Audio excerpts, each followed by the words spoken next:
Bien sûr, en effet. D'abord, merci de cette invitation et de pouvoir parler de l'Afrique-Chine à comparaison mondiale. On peut dire qu'à travers les 20 dernières années, la Chine est devenue l'un des principaux partenaires économiques et aussi partenaire au niveau infrastructure pour l'Afrique. Le résultat de ces 20 dernières années est très impressionnant. Il faut bien dire qu'au début de l'an 2000, les rapports économiques entre l'Afrique et la Chine étaient sur le taux de 40 milliards de dollars. Par contre, maintenant, 2019, on est déjà vers les 200 milliards de dollars. C'est à peu près après 189, 190 milliards de dollars. Donc, on peut déjà voir que depuis 20 ans, les relations économiques entre l'Afrique et la Chine c'est devenu impressionnant. Hein. Il y a un bouleversement extraordinaire au niveau des rapports économiques. Aussi, au niveau infrastructure, on peut regarder maintenant l'Afrique d'une autre vue. La Chine a démontré ses capacités technologiques depuis 20 ans, surtout au niveau de la téléphonie, au niveau des chemins de fer, au niveau des aéroports, mais aussi au niveau maritime. Il y a pas mal d'investissements qui a été fait à ce niveau-là. Oui, quand on parle de la coopération entre la Chine et le continent africain, il faut absolument mentionner une plateforme, le Forum de coopération sino-africain. Pourriez-vous nous préciser le rôle de ce forum? Effectivement, les résultats obtenus économiques, les 180 milliards dont on vient de parler et de l'infrastructure qui a été établie, c'était à travers le FOCAC.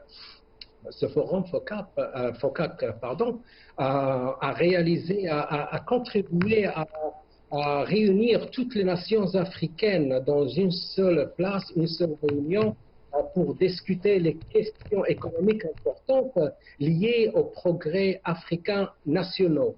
Donc, le FOCAC a réussi à devenir un soutien d'investissement à travers les projets d'infrastructure, mais aussi à un niveau continental. Donc, on voit le commerce, l'infrastructure à travers le FOCAC. On a tous les dirigeants des pays africains assis avec la Chine en train de discuter chaque année les projets d'infrastructure et des projets économiques qui ont une notion globale africaine, mais aussi qui ont des résultats sur l'économie nationale africaine. Donc, le FOCAC en tant que réunion, c'est très différent. Et c'est intéressant de voir une fois que tous les Africains sont réunis ensemble en train de discuter de leur avenir économique avec la deuxième puissance mondiale. Donc le FOCAC apporte cet intérêt très spécial.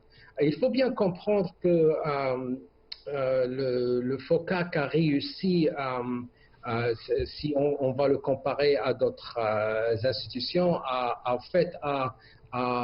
mettre les Africains ensemble dans une seule voie, en train de parler avec la Chine, qui est la deuxième puissance économique mondiale, en train de discuter l'avenir des relations économiques, politiques, et aussi, essayer de supporter le développement de l'Afrique en tant que continent. Et ça, c'est important, c'est la vue continentale que le FOCAC a pu introduire sur les relations Chine-Afrique.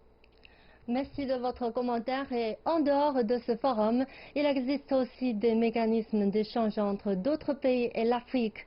Quelles sont les particularités du mécanisme du FOCAC? Il y a bien sûr, comme vous venez de le dire, d'autres établissements, d'autres forums, comme celui de l'Europe, ou bien celui avec le Moyen-Orient, ou bien avec les Américains.